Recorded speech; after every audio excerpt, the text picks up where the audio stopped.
So, in a shocking number of events, the Clippers just released their greatest player in franchise history. Let's get into it.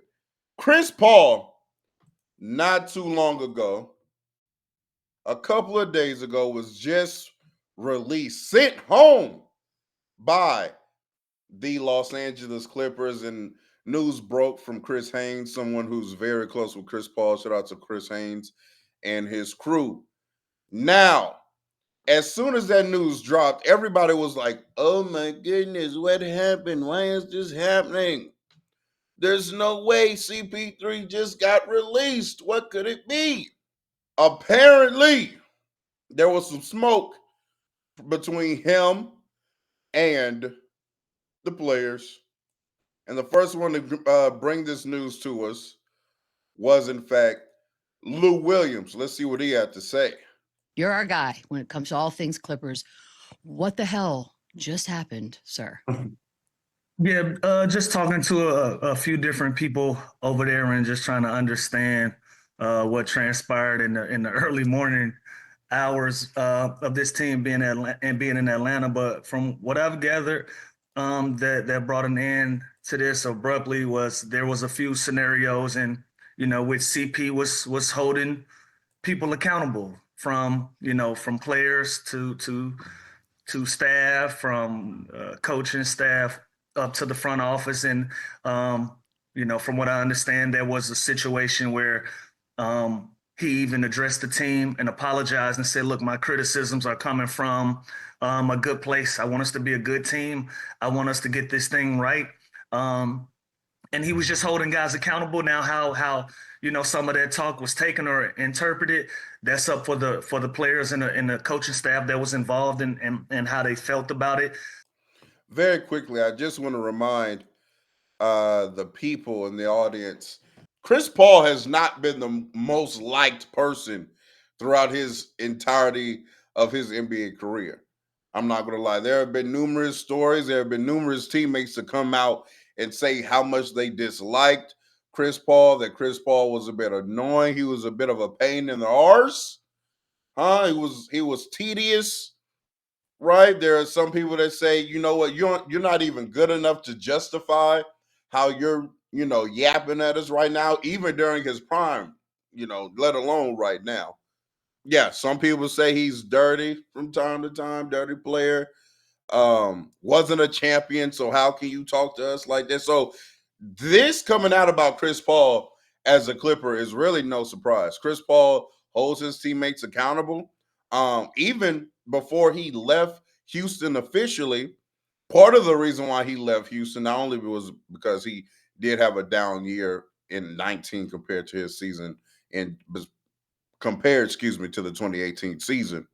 But that relationship between him and James Harden wasn't the best, as very quickly, we're going to get back to the video, but I do want to show y'all, reports came out, according to Kevin O'Connor, James Harden wasn't a fan of the Clippers signing Chris Paul.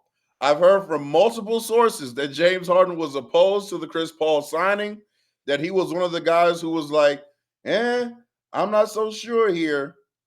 And then this ended up happening.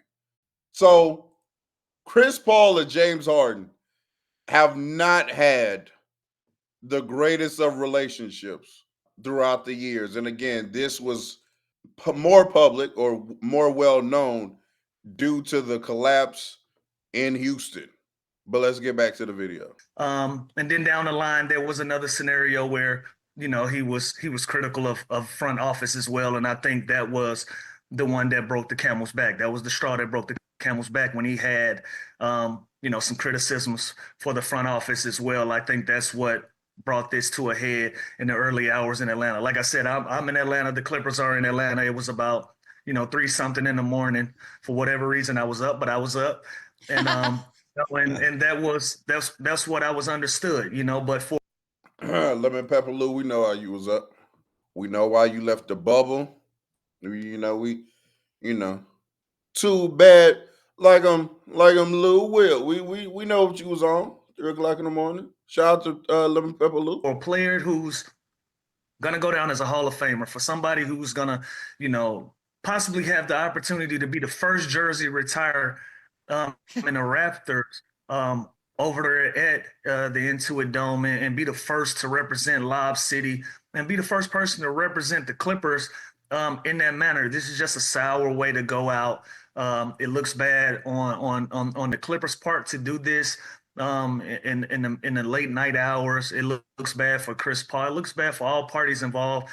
So we hear Lou Williams there say that Chris Paul had some run-ins with the coaching staff, including Ty Lue, right? And then we get this clip today where Ty Lue is running practice, implements a play, and Chris Paul's like, "What we calling it?" Right? This is a clip that's been making its rounds today.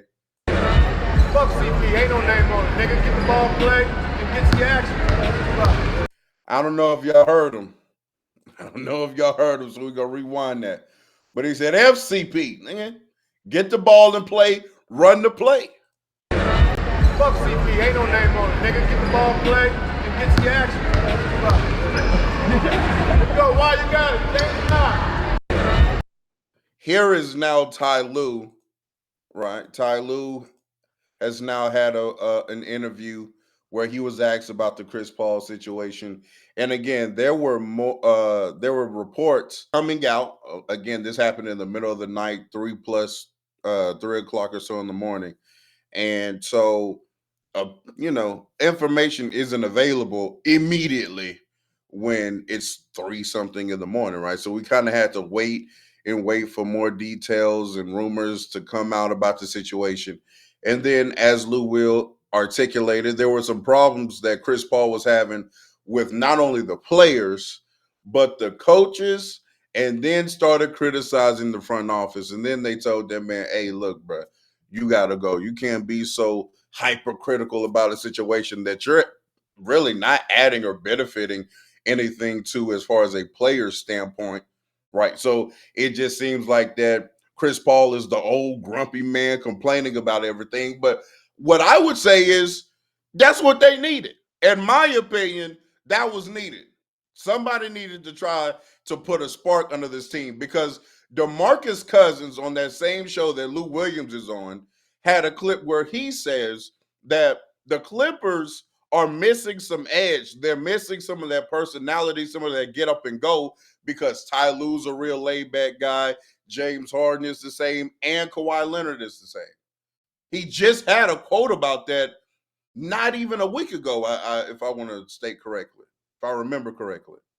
And now that's lining up because the one person that didn't want to be trash, because the Clippers have been trash this year, the one person that wants to hold people accountable so some things can turn around and turn in their favor and have a better season, all of a sudden he got to go. And mind you, he's the best player to ever put on a Clipper jersey. Chris Paul's peak is in a Clippers jersey. Chris Paul made that franchise what we know it to be today. Prior to Chris Paul, that team was trash. He went over there. They started being a 50-plus win team repeatedly, immediately, just like that, because of Chris Paul. And now because you have star players on your team that can't handle accountability, he got to go. You have a coach that has a problem with a legendary point guard being vocal and, again, wanting the team to be better than one of the worst teams in the league. That's a problem. Doesn't make too much of sense to me, man. Doesn't make too much of sense to me. But here is Ty Lue in an interview about the situation. I don't like it. It just didn't work out like we thought it would. And like I said, I don't like it for CP. But it just wasn't a good fit. And we understood that. And so, like I said, it was an organization. They made the choice. And so moving forward, we got to see what we do. So we'll see. You said it was an organizational decision. Were you part of that decision? Do you agree with the decision? And do you think this will help your team moving forward? I don't think it necessarily helped our team. I mean, I don't think the reason why we're 5-16 because of CP's play. I just think that fit for what he was looking for, and it is what it is. And so Do I want to see CP go out like this? No, I have a lot of respect. I'm not gonna lie. Saying that you're this bad because of CP's play, when mind you, CP has been getting DNPs, is crazy. I'm not gonna lie. That was nasty out of Tyler. Y'all are that bad because y'all are that bad. It's not any one particular player, and it's definitely not the player that's receiving DNPs. The guy that's quite literally not playing or playing in blowout games. That's nasty out of Tyler. He didn't say that. I thought he did say that. Let me go back. He said it's not because of CP's, but okay. I misheard. Excuse me. Forgive me. Let me just go back and make sure. I mean, I don't think the reason why we're 5-16 because of CP's play. I just think that it wasn't a good fit for what he was looking for, and it is what it is. And so, do I want to see CP go out like this? No, I have a lot of respect for him. He's been a friend of mine over the years, and you never want to see a great go out, like this. But I'm pretty sure he will find something because he's a great player. And so I didn't want to see it end like this. Here is Chris Paul. We have a quick quote from Chris Paul since he's been released. And he says, I'm just staying ready.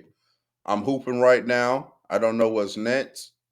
I'm still scarred by it all, still processing everything, but I'm staying ready.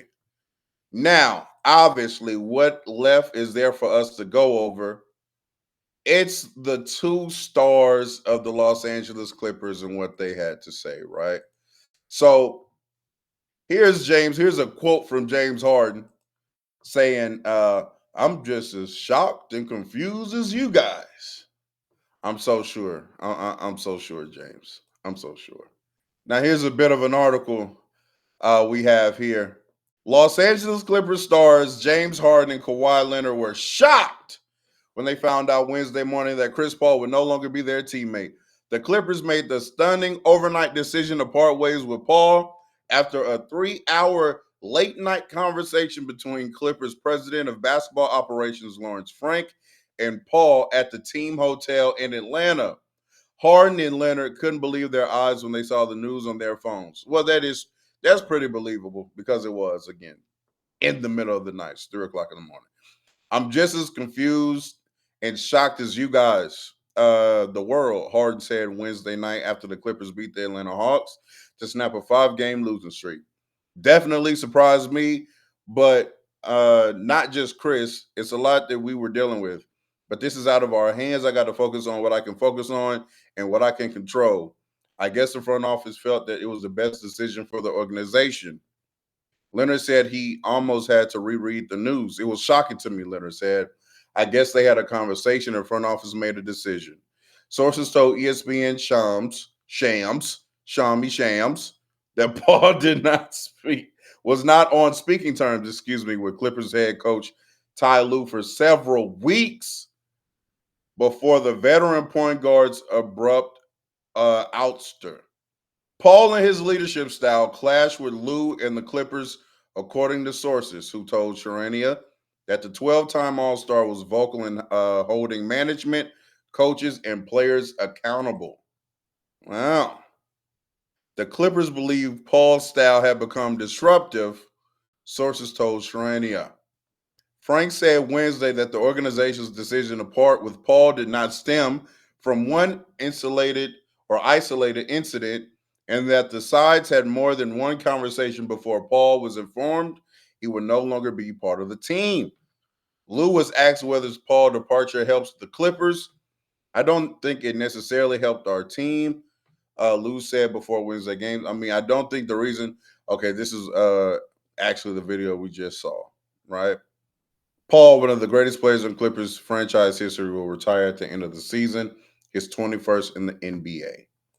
So there is what James Harden and Kawhi Leonard had to say about the situation, right? So what we learned as far as Chris Paul being cut in the middle of the night, 3 a.m., after a win, mind you, was he had too much to say. He was too vocal, right? And once you get to a certain point in your career, even if You are a Hall of Famer, even if you're a legendary point guard, even if you are one of the greatest of the great.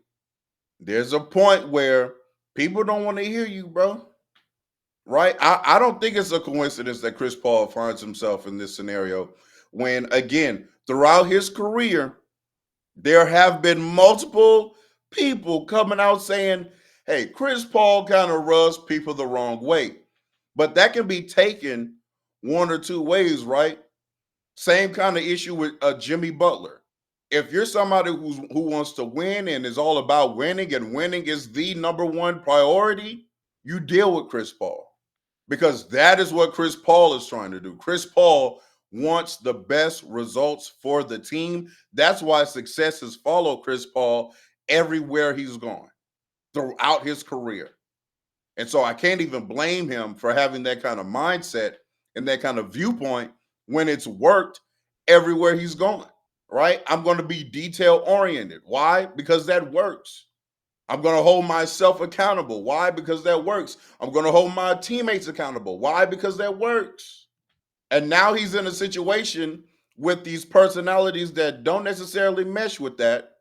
And then on top of that, now he's a worse player. So it's not even like you being annoying, but you going out there giving us 24 and 12. You getting DMPs because you're not good anymore.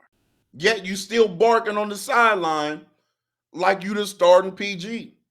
And so the Clippers organization apparently had enough of it.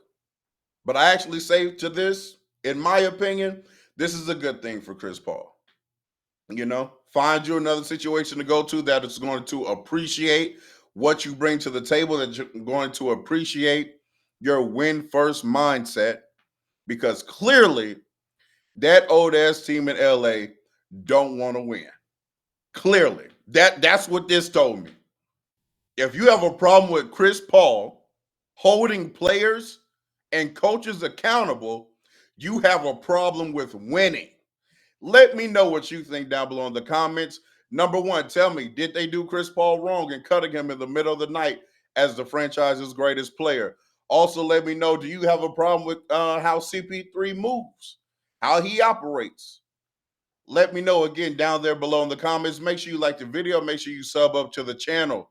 Make sure you click that link, click the description, and make sure you click the link to everything down there. Follow me on TikTok. Follow me on Twitter. Follow me on Playback. And until next time, it's been real.